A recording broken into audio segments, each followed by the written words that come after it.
दो शब्द वाले वाक्य।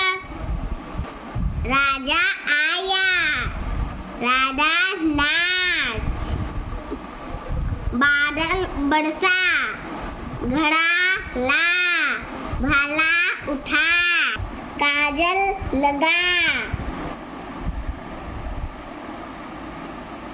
नमाज पढ़,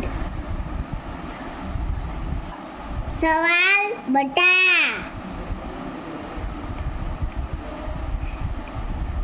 तबला बजा, माला पहन, बादाम खा, मलवा हटा, ताला लगा।